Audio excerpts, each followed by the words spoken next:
Arthur Poznanski in London, England. Sorry, I had to interrupt you at the end of that last tape. You were talking about how badly wounded you were. You could put your fist in your wound, you said. Absolutely. And my trousers were bound. I didn't have a belt on my trousers, but a piece of string, which I took off and made a tourniquet. And after I applied the tourniquet above my wound, I thought I might be able to walk now. But where? I was in the middle of nowhere. And when I looked around, it was quite late in the evening, I think. And it was at a very deserted spot, except very, very far away on the top of a hill, I saw a glimmering light, and I thought, well, that looks like a village. So that's the nearest place I can get to to get some help. And if these are Czechs who are very friendly, maybe they will help me out. I got up and tried to walk, and of course I couldn't. I fell down a few times, so in despair I started crawling, and I crawled on my back, then I crawled on my front, and I crawled on my back again. It started raining and completely drenched. Hours later I reached that village. I was soaked to the skin by that time, and in despair, and I knocked on a door of a little hut, and nobody opened. I knocked on another door, nobody opened. Eventually, at the end of the village, I saw a glimmer of light in one of the huts, and I knocked there, and they let me in. It was a woman, a Czech woman, fortunately, with a couple of young fellows, her sons, who I understood later were in the Czech partisans. They ushered me in. They asked me, whether I'm from the train, and of course they saw my condition, and I begged them, could you help me, which they did.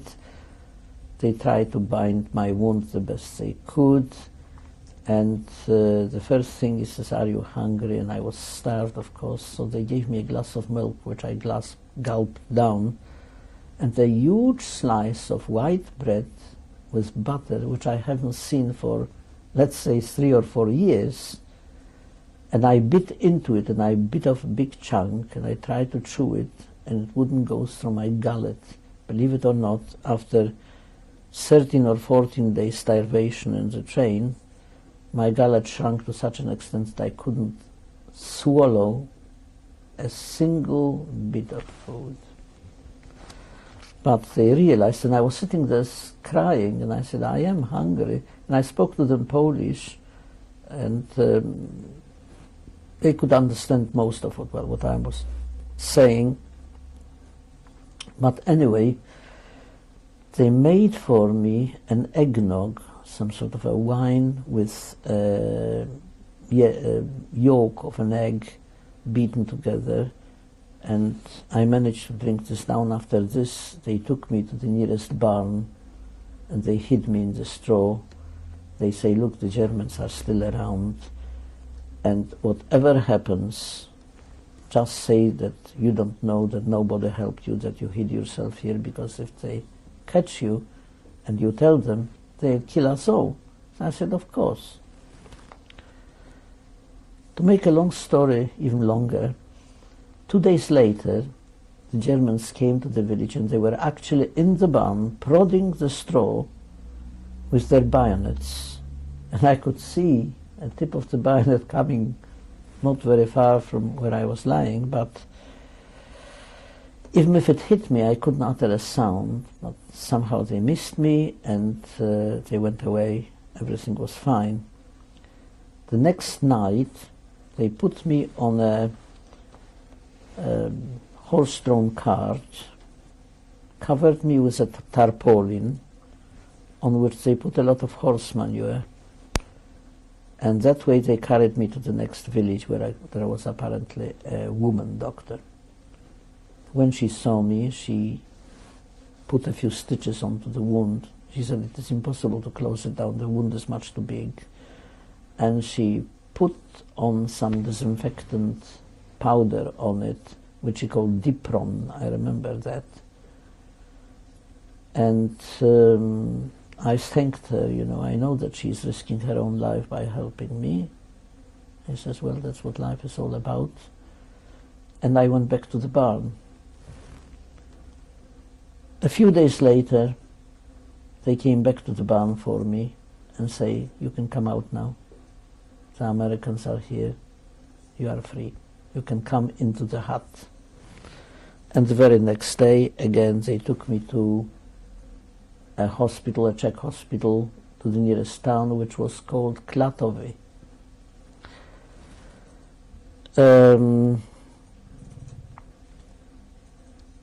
I don't even, much to my regret, remember the names of the people who saved my life. And deep in my heart, I know that it wasn't really the spoon so much that saved my life. That was definitely, it's the people who did. And I'm very, very grateful to them. And I can never forget the kindness of the Czech people who were so different to the ones who were supposed to be more friendly, my landsman in Poland.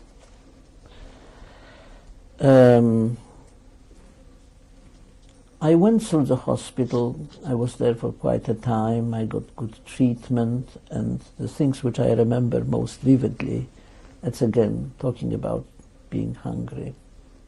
I got my hospital food, which was really not enough for me. I could eat like a horse. It was unbelievable.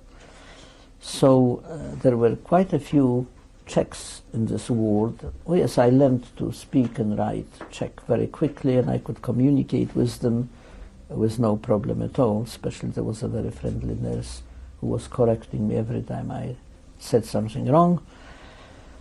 And one day I was looking, you know, with very greedy eyes, so to speak, on the bread which the Czechs got for, which we all got for breakfast. But some of the Czech people who had food brought from them, from homes, ate beautiful rolls and filled, you see, so the slice of bread was not very exciting for them, so they left it. So one of them, for argument's sake, I was looking at his bread, which went back uneaten. I says, would you like it? And I couldn't even say, so I just nodded, so he gave it to me. And it was gone in a matter of a few seconds, you know, it was just a few bites for me.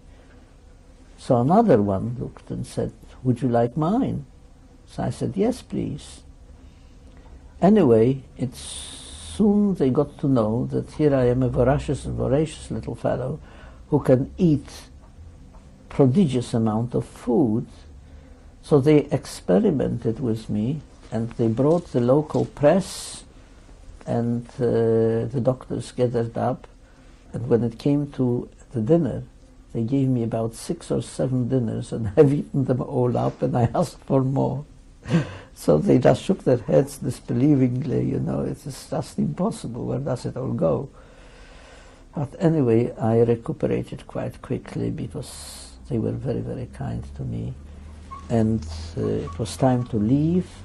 So one of the people who used to come and visit me at the hospital, a local teacher, took me to his house for a few days. And the people who actually saved me came to see me, and they say they are partisans. Would I like to come with them, you know, to the forest to look for an escaped assessment, which I did for a day or so. But I have been limping and I couldn't walk because, of course, I have been very badly wounded. So I left there thanking them all for their kindness, and I realized I've got to look for what to do. They asked me if I want to stay there. They would facilitate for me settling down in Czechoslovakia, but I said, look, I've got to go back and see if anybody survived of my people and so on. Did they know you were Jewish? Pardon? Did they know you were Jewish? I don't think so, but they'd never asked, and I didn't bother to tell them. It didn't make any difference to them. And I suppose they must have known. But they called me the little Polacek, which means the little Pole, and that was it. And from there I went. They got for me a ticket to go by train to Pilsen, where I entered a DP camp run by the American forces. The train on which I traveled was very, very full, and some of the time I traveled on the roof of the train because it was more convenient and comfortable for me. It was breezy, and I didn't care how I was lying as long as I could hold on safely to the projection and the roof. I was quite happy. I didn't stay long in Pilsen because I found that most of the people were being repatriated to Poland, and there were great rumors that coming back from Poland, the Jews who returned to Poland were being massacred by their friends, so-called friends in Poland, that there were pogroms and so on. And I thought to myself, that's not what I survived all the horrors for, to just get killed now by the Poles. And I decided to leave the camp, and I managed to run away from it by showing the wrong pass at the gate, and I took a train to Prague. Again, I traveled most of the time on the roof of the train, and eventually I arrived in Prague. Since I have learned how to write and speak Russian in the Czech hospital, because there was a Czech officer there whom I wanted to talk to when we couldn't communicate until I learned how to speak his language. You said a Czech officer? A Russian officer of Siberian army. So he taught me some Russian. So when I came to Prague, I presented myself at the Russian, whatever it was, embassy or legation, claiming that I am a Russian citizen and I want to go back to Russia to look for my family. So they gave me their support, they gave me money, they gave me permits to travel by train or with the army wherever I wanted, trams, and also they put me up in a hotel in Prague, which made me a very happy fellow, and I stayed in Prague for a little while.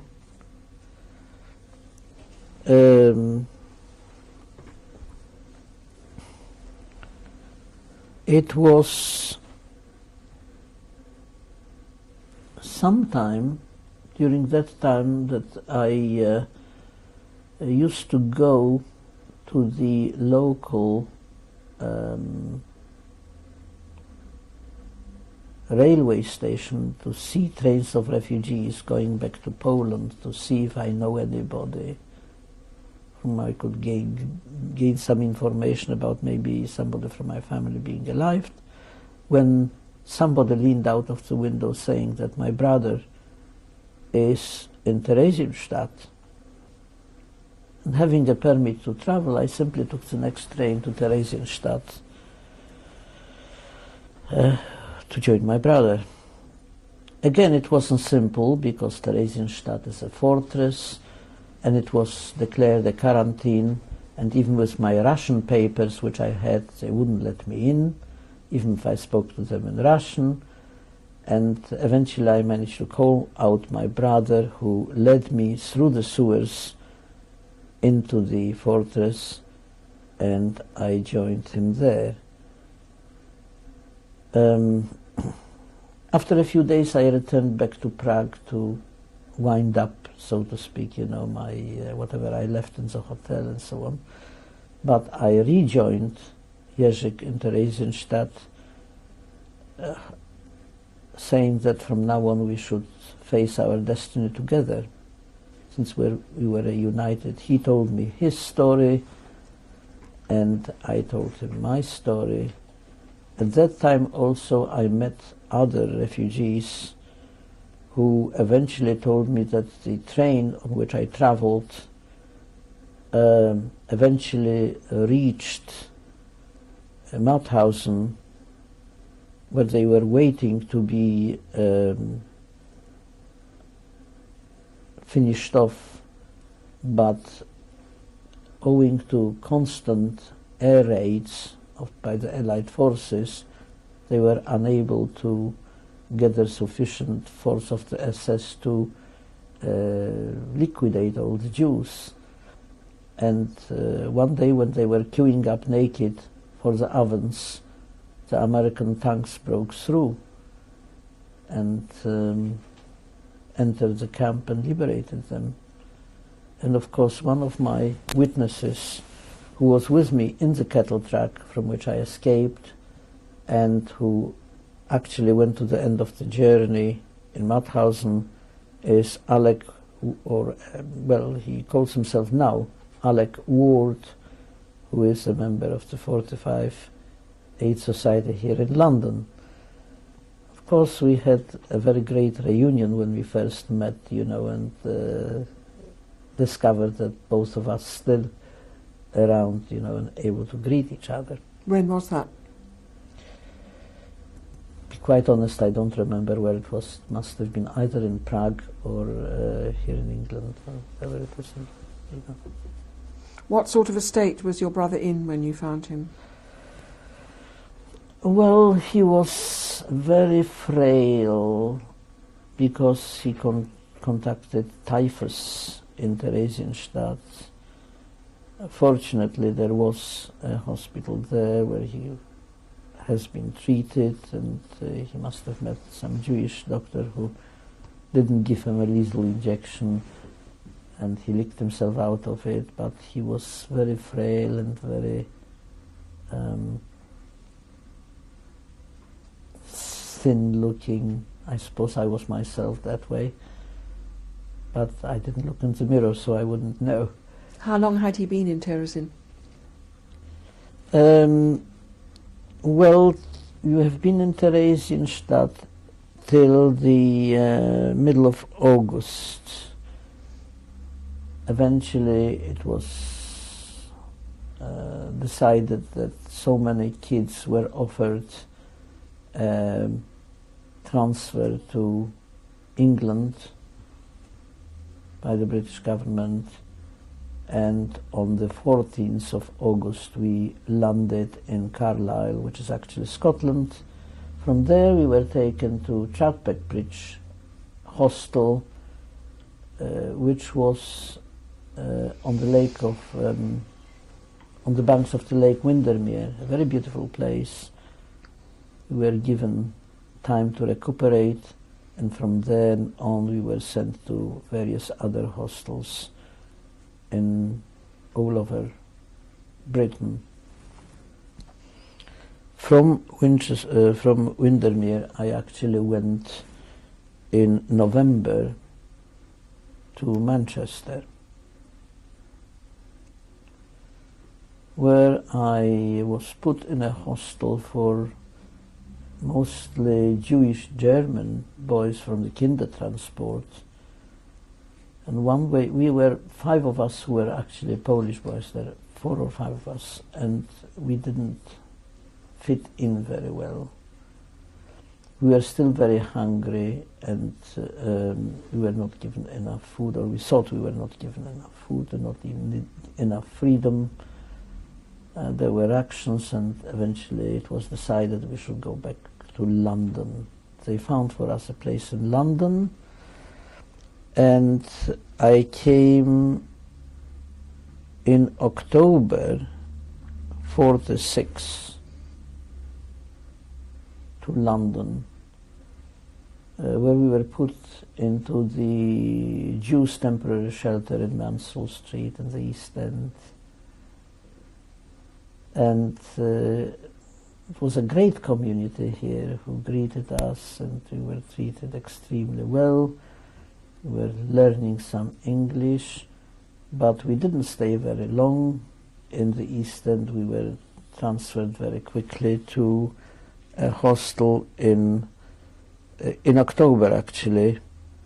46 were transferred to Nightingale Road hostel, which used to be run originally by the Shomer Hatzair. Had your friend Ben been with you in Flörsberg as well? Ben has been with me in definitely in Schlieben, and I think he was also in Flörsberg, but he was sent back to Buchenwald. I don't remember.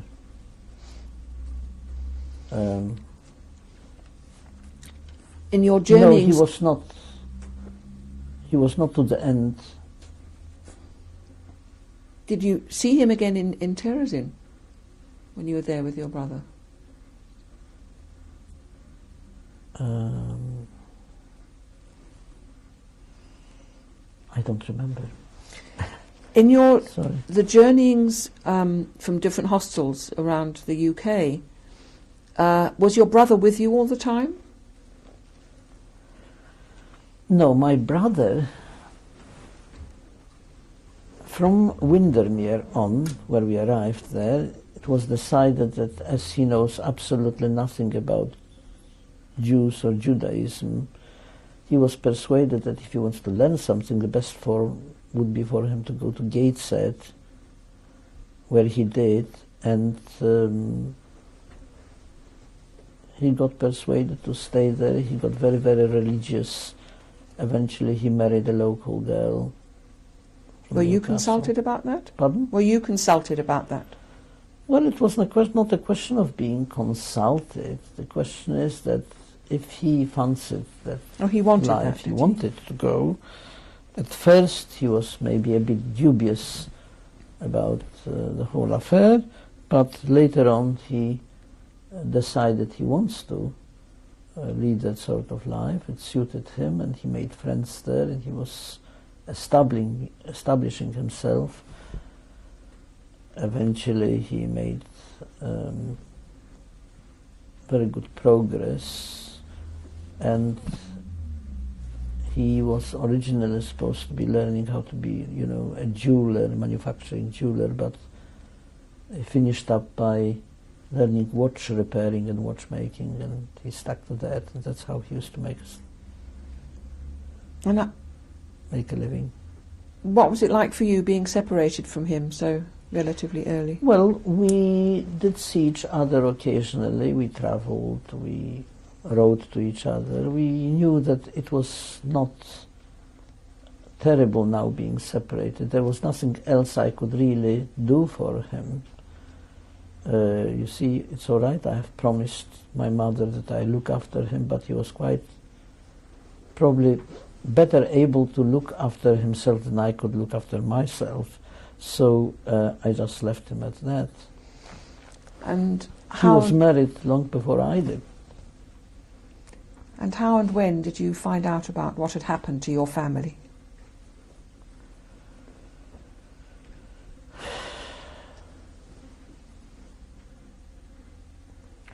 Well, we knew that they went to Treblinka.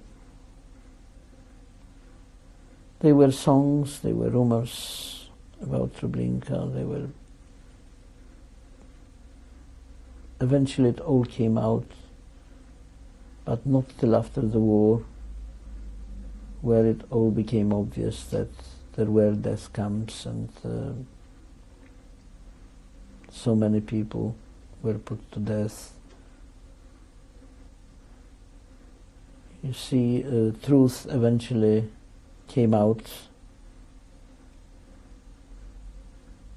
but when and how and where, I don't know, but all I do know, and I do remember that I used to have terrible nightmares throughout my life, but most of the nightmares, believe it or not, stopped when I got married.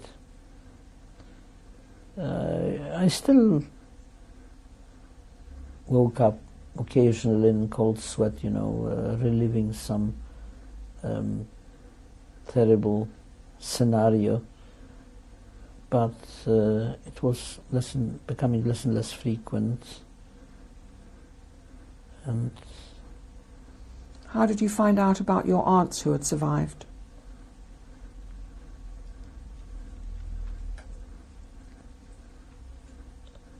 Did the Red Cross help you?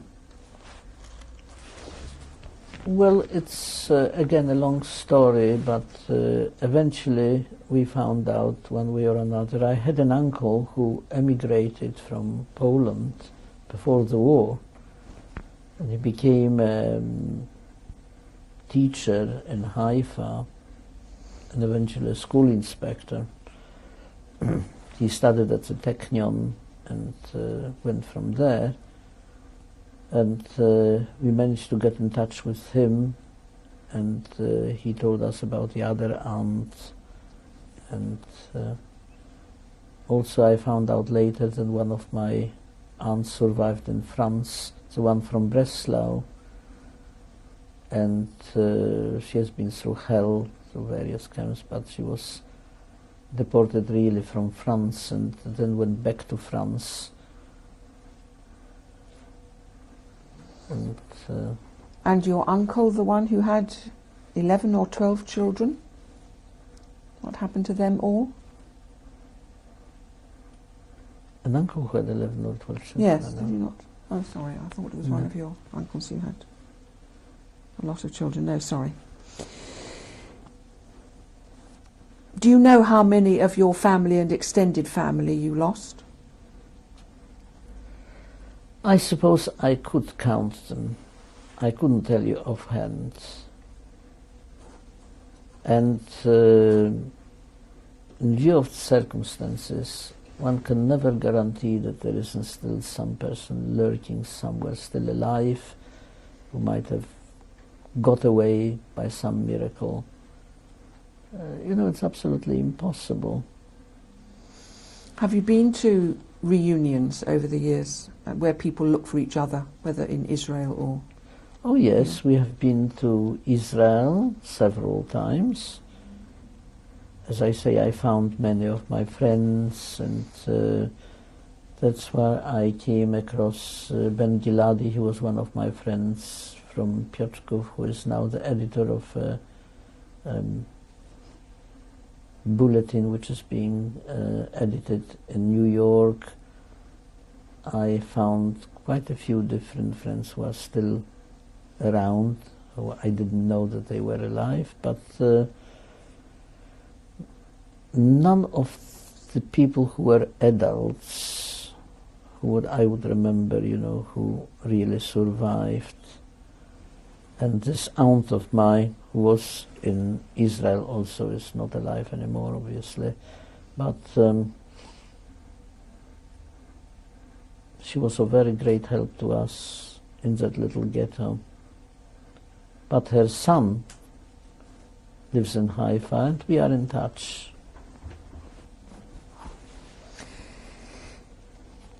Did you know, after you learnt some English, what you wanted to do? Well, I wasn't quite sure. Really, I found that music gives me a great solace, because I've been very, very disturbed and worried about why it all happened and why the world allowed it to happen. I could find no answers, and for a long time I looked for these answers in various sciences. I read into religions and philosophy, and I couldn't find any answer really. But I found that music gives me solace, and I tried to make my living through music, and as the main instrument, easiest instrument accessible for me was my voice, I wanted to study singing. You've come to the end of this tape now.